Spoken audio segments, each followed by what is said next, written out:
Good morning, good morning. So, I want to go ahead and start off today and just let you know that if we are all aiming for getting our pre market plan completed, we can go ahead and start over here at my website that I have created for y'all.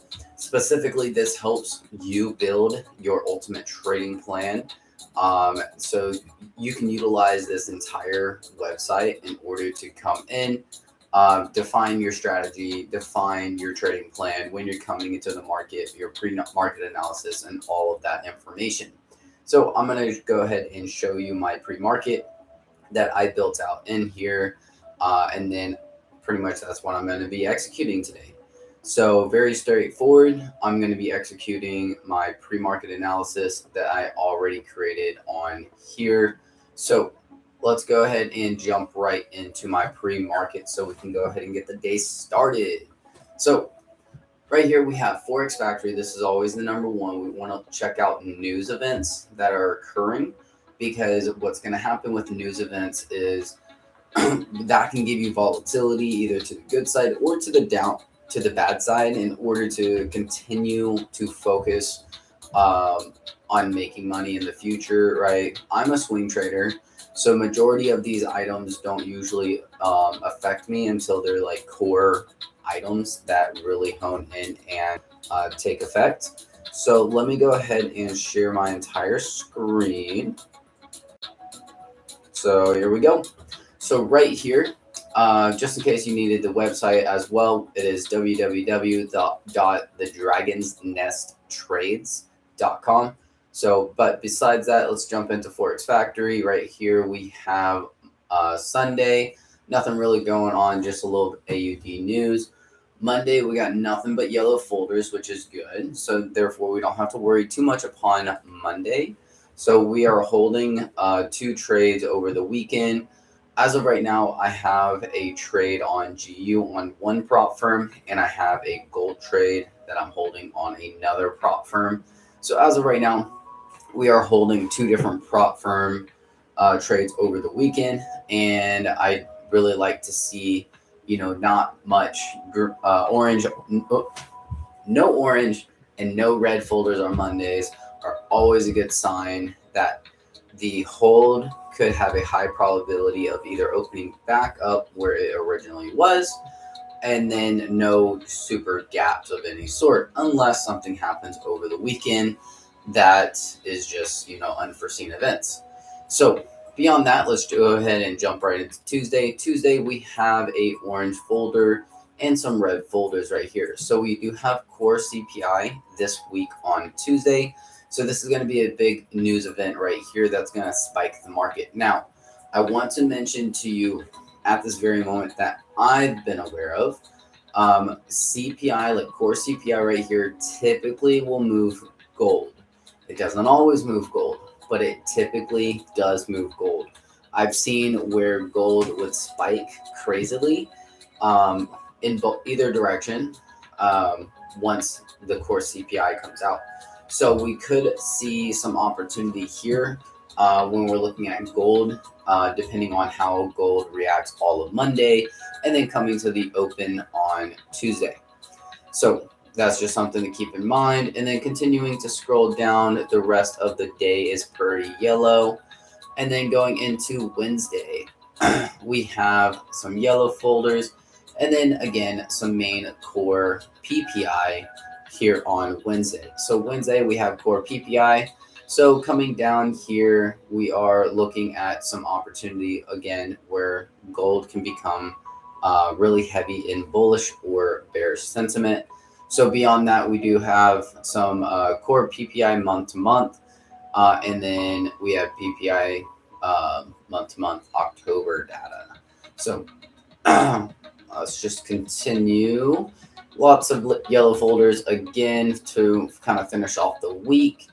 And then Thursday, we have GDP, so gross domestic products from GBP. And then coming out from here on Thursday, we still have a little bit more USD newses, such as unemployment claims, and then the Empire State Manufacturing Index and so forth. So not too much news on Thursday, and then Friday, very little amounts of newses, even small amount of yellow news as well. So going into Saturday, we don't really have much news events, and then only on Sunday after the market opens is when we have all these yellow folders. So overall, next week, the main key factors are going to be Thursday, this unemployment claim, and then if you're in GBP, right, then you're going to have gross domestic product, which can shift the market as well. And then beyond that, we also have these main red folders right here for PPI and CPI. So Tuesday and Wednesday are going to be heavy days. Thursday might be a little bit heavy, but not too crazy. So that's pretty much what I got on Forex Factory. And let's go ahead and jump right into the charts. So if anybody has any specific questions, always feel free to drop it, whether it's a comment now or a comment later.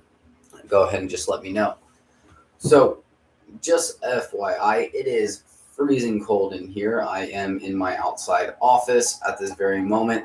It is about 50 degrees as of right now.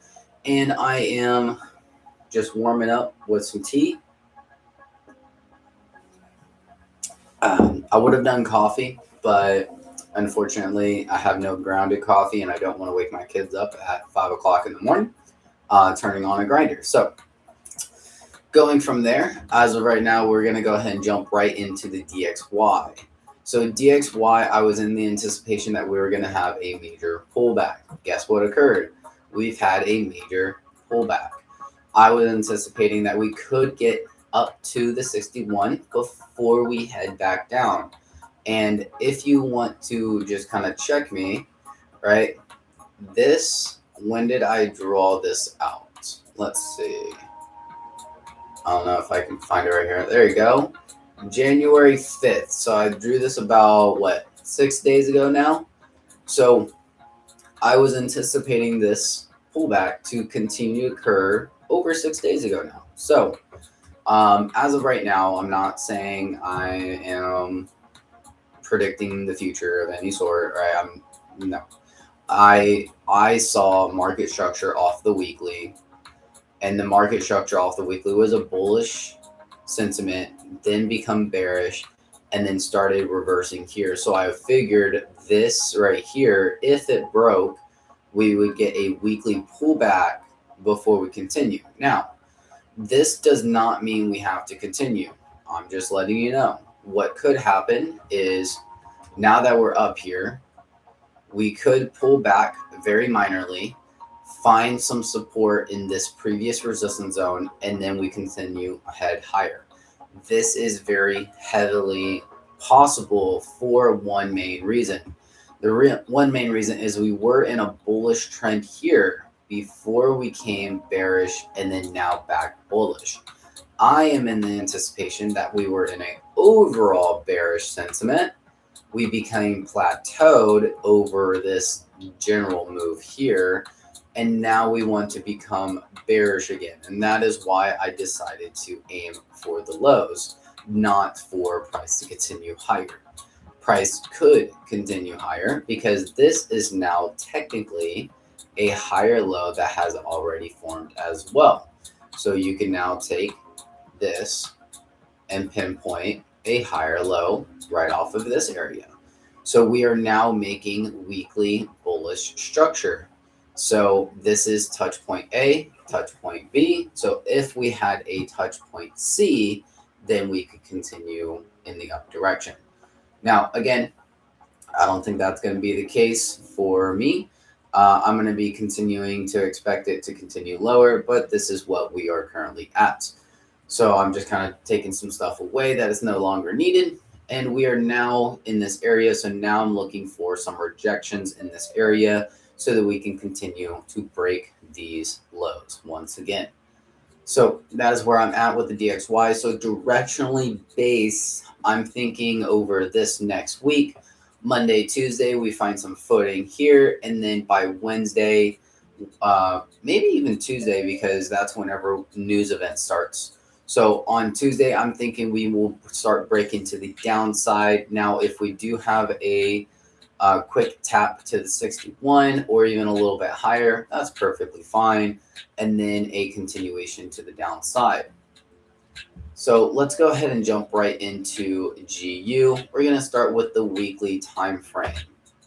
So weekly time frame, we're overall in this bullish movement here. We can see my previous information that I've drawn on with market structure.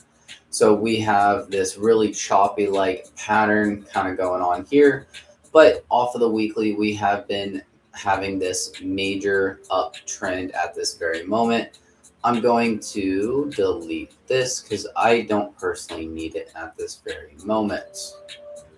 So coming in right here, I'm gonna take everything off. So this is what I see at this very time, and then we'll kind of reflect a little bit soon. So weekly time frame. We're currently heading in the up direction. We were, right, coming in this down direction here. We have now created a possible third touch. 1, 2, it did not touch, so it's actually lower than this area. Okay, check. So what that means is we have a third area of a lower high, right, that is now being formed. So one lower high, second lower high. This was the start. So we could start heading back down and break these lows again. It's a possibility, never a guarantee. But beyond that, I believe that the bullish structure will start forming once again from this overall move. And we have pulled back enough in order to make that start happening. So I do see a Fibonacci that is going to be taking place, which is the one that I have drawn right here. We have a Fibonacci from A all the way to B, and now I'm anticipating it to retrace all the way down to this 50%, which would also match up the support resistance zone right here. This support resistance zone I can leave on there for the moment. This is just in case it wants to pull all the way back to this kind of like fair value gap, people would say. This is just a previous lower high that was created before the momentum up. Right here, we are above the EMA, which is looking really good. Dropping down to a daily. Daily, we have broken the EMA for sure right here. We have now starting to break these lows, just barely breaking these lows, but it is still a low that has been broken. So this trend line here, I just kind of added in the possibility of a pullback to this trend line. This doesn't mean that this is going to be the trend line that I am holding. This one is if the trend can get down here and then reject. This is a possibility of an opportunity, because what's happening here is all I did was I took a area that I just kind of find is usually gravitational towards trend lines specifically. So imagine you have this kind of zone right here, which is a perfect 90-degree angle, and then you come in and add a trend line. Typically, if you add a trend line and it's going like this, really, really high, then what happens is the trend line typically likes to break fairly quickly. If the trend line is very low, such as this, what typically happens is we continue lower.